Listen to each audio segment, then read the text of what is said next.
Good morning students. बेटे की हाल चाल तुहाडा?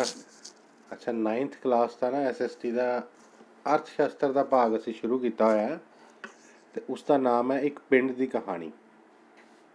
इस विच असी देखते हैं कि अर्थशास्त्र की है, मुढ़लियां धारनावां की हन अते ये किस तरह काम करदियां हन, एक पिंड की अर्थव्यवस्था किस तरह काम करती है। असी इस सारिया चीज़ों के नाल रोज़ विचरते भी हाँ। असी सिर्फ उन्होंने गल्लां नूं जानन की कोशिश करांगे। तो पहला क्वेश्चन देखो,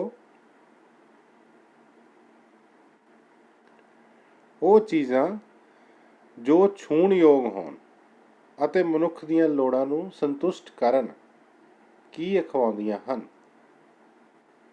ਆਪਸ਼ਨਾਂ ਨੂੰ ਦੇਖੋ, ਵਸਤਾਂ ਅਖਵਾਉਂਦੀਆਂ ਹਨ। ਠੀਕ ਹੈ, ਵਸਤਾਂ ਅਖਵਾਉਂਦੀਆਂ ਹਨ। ਵਸਤਾਂ ਨੂੰ ਛੂਇਆ ਵੀ ਜਾ ਸਕਦਾ ਹੈ ਅਤੇ ਵਸਤਾਂ ਸਾਡੀਆਂ ਜ਼ਰੂਰਤਾਂ ਨੂੰ ਪੂਰਾ ਕਰਦੀਆਂ ਹਨ, ਜਿਸ ਕਰਕੇ ਸਾਨੂੰ ਸੰਤੁਸ਼ਟੀ ਹੁੰਦੀ ਹੈ। ਸੋ ਵਸਤਾਂ ਦੀ ਪਰਿਭਾਸ਼ਾ ਇਹੀ ਬਣ ਜਾਂਦੀ ਹੈ ਕਿ ਉਹ ਚੀਜ਼ਾਂ ਜਿਨ੍ਹਾਂ ਨੂੰ ਛੂਇਆ ਜਾ ਸਕੇ ਅਤੇ ਜਿਹੜੀਆਂ ਮਨੁੱਖ ਦੀਆਂ ਲੋੜਾਂ ਨੂੰ ਸੰਤੁਸ਼ਟ ਕਰਨ, ਉਹਨਾਂ ਨੂੰ ਅਸੀਂ ਵਸਤਾਂ ਕਹਿੰਦੇ ਹਾਂ। ਦੂਸਰਾ, ਵਸਤਾਂ ਤੋਂ ਇਲਾਵਾ ਮਨੁੱਖ ਦੀਆਂ ਲੋੜਾਂ ਨੂੰ ਹੋਰ ਕਿਹੜੀ ਚੀਜ਼ ਸੰਤੁਸ਼ਟ ਕਰਦੀ ਹੈ? ਸੇਵਾਵਾਂ, ਸਰਵਿਸਿਜ਼। ਹਾਂ ਬੇਟੇ, ਜਦੋਂ ਅਸੀਂ ਕੋਈ ਕੰਮ ਕਰਵਾਉਣਾ ਹੁੰਦਾ ਹੈ, ਕੋਈ जिस तरह एक स्टूडेंट ने पढ़ाई करनी है तो अध्यापक दीयां सेवावां लैंदा है। जेकर किसी मरीज़ ने इलाज करवाना है तो वह डॉक्टर दीयां सेवावां लैंदा है। तो इन्हां नूं असीं सर्विसिज कहते हैं। सेवावां का महत्व भी उन्ना ही है जिन्ना कि वस्तां दा। भारत सरकार वालों एक टैक्स जिहड़ा शुरू किया गया सी, GST। तुसीं कई बार खबरां विच सुणिया होना GST, goods and services tax. Goods का मतलब वस्तां, सर्विसिज सेवावां। उस दे उपर जिहड़ा सरकार टैक्स लैंदी है उसनूं GST कहते हैं। तीसरा, जिथे खरीदार अते विक्रेता आपस विच मिलते हैं उस स्थान नूं की कहा जाता है? समान वेचण वाला अते समान नूं खरीदण वाला, वस्तां नूं वेचण वाला अते वस्तां नूं खरीदण वाला बाजार विच मिलते हैं। सो बाजार इसका आंसर है। बाजार की परिभाषा समझ लग गई होएगी। बाजार वो स्थान है जिथे खरीदार अते विक्रेता आपस विच मिलते हैं। अर्थशास्त्र की है? अर्थशास्त्र एक विज्ञान है जिस विच इस गल का अध्ययन किया जाता है, आर्थिक गतिविधियां का अध्ययन किया जाता है ਅਤੇ ਇਹ ਵਿਗਿਆਨ ਸਾਨੂੰ ਦੱਸਦਾ ਹੈ ਕਿ ਕਿਸ ਤਰ੍ਹਾਂ ਅਸੀਂ ਵਸਤਾਂ ਅਤੇ ਸੇਵਾਵਾਂ ਨੂੰ ਪ੍ਰਾਪਤ ਕਰਕੇ ਆਪਣੀਆਂ ਲੋੜਾਂ ਦੀ ਸੰਤੁਸ਼ਟੀ ਕਰੀਏ। ਅਤੇ ਇਸ ਦੀ ਡਿਟੇਲ ਅੱਗੇ ਅਸੀਂ ਹੋਰ ਡਿਸਕਸ ਕਰਾਂਗੇ।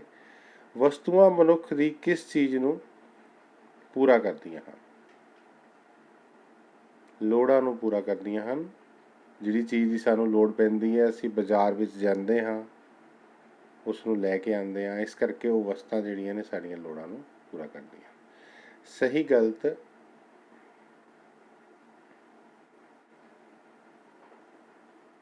ਕਿਸੇ ਵਸਤੂ ਜਾਂ ਸੇਵਾ ਵਿੱਚ ਮਨੁੱਖ ਦੀਆਂ ਲੋੜਾਂ ਨੂੰ ਸੰਤੁਸ਼ਟ ਕਰਨ ਦੀ ਸਮਰੱਥਾ ਨੂੰ ਉਪਭੋਗਤਾ ਤੁਸ਼ਟੀਕਰਨ ਕਿਹਾ ਜਾਂਦਾ ਹੈ।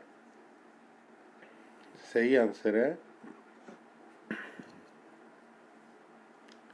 ਮਨੁੱਖ ਨੂੰ ਜਦੋਂ ਕਿਸੇ ਚੀਜ਼ ਦੀ ਲੋੜ ਹੁੰਦੀ ਹੈ, ਜਾਂ ਵਸਤੂ ਦੀ ਜਾਂ ਸੇਵਾ ਦੀ, ਤਾਂ ਉਸ ਨੂੰ ਸੰਤੁਸ਼ਟ ਕਰਨ ਨਾਲ ਉਪਭੋਗਤਾ ਦਾ ਤੁਸ਼ਟੀਕਰਨ ਹੋ ਜਾਂਦਾ ਹੈ। ਵਸਤੂਆਂ ਦੀ ਵਿਕਰੀ ਅਤੇ ਸੇਵਾਵਾਂ ਪ੍ਰਦਾਨ ਕਰਨ ਦੇ ਬਦਲੇ ਇੱਕ ਵਿਅਕਤੀ ਨੂੰ ਜੋ ਰਾਸ਼ੀ ਪ੍ਰਾਪਤ ਹੁੰਦੀ ਹੈ ਉਸ ਨੂੰ ਆਮਦਨ ਕਹਿੰਦੇ ਹਨ। ਸਹੀ ਹੈ ਬੇਟਾ। ਵਸਤੂਆਂ ਨੂੰ ਜਦੋਂ ਵੇਚਿਆ ਜਾਂਦਾ ਹੈ ਅਤੇ ਸੇਵਾਵਾਂ ਦਿੱਤੀਆਂ ਜਾਂਦੀਆਂ ਹਨ ਤਾਂ ਇਸ ਦੇ ਬਦਲੇ ਵਿੱਚ ਉਸ ਵਿਅਕਤੀ ਨੂੰ ਜੋ ਰਾਸ਼ੀ ਪ੍ਰਾਪਤ ਹੁੰਦੀ ਹੈ ਉਸ ਨੂੰ ਆਮਦਨ ਕਿਹਾ ਜਾਂਦਾ ਹੈ। ਮੁਦਰਾ ਸਰਕਾਰ ਵੱਲੋਂ ਪ੍ਰਮਾਣਿਕ ਉਹ ਵਸਤੂ ਹੈ ਜਿਸ ਨੂੰ ਵਟਾਂਦਰੇ ਦੇ ਮਾਧਿਅਮ ਦੇ ਰੂਪ ਵਿੱਚ ਪ੍ਰਯੋਗ ਕੀਤਾ ਜਾਂਦਾ ਹੈ। ਕਿਸੇ ਵੀ ਵਸਤੂ ਨੂੰ ਅਸੀਂ ਵਟਾਂਦਰੇ ਦੇ ਮਾਧਿਅਮ ਨਾਲ ਵਰਤ ਨਹੀਂ ਸਕਦੇ, ਉਸ ਦੀ ਸਰਕਾਰ ਵੱਲੋਂ ਪ੍ਰਮਾਣਿਕਤਾ ਹੋਣੀ ਜ਼ਰੂਰੀ ਹੈ। तो ये मुद्रा की परिभाषा बन जाती है और ये स्टेटमेंट बिल्कुल ठीक है। वस्तु के उत्पादन तो लैके विक्री करन तक मुद्रा के रूप में जो राशि खर्च की जाती है उसनूं लागत कहा जाता है। सो लागत की परिभाषा है बेटा ये दिती हुई, जो भी कोई प्रोडक्ट फैक्ट्री में बनता है, उत्पादन शुरू होता है, उस तो लैके मार्केट में बाजार में विकण तक जो भी उस पर खर्च आता है उसनूं असीं लागत कहते हाँ। ये भी स्टेटमेंट ठीक है। सो अज दे लैसन में असीं कुछ आर्थिक धारनावां, मुढ़लियां धारनावां डिस्कस कीतियां ने अर्थशास्त्र दियां।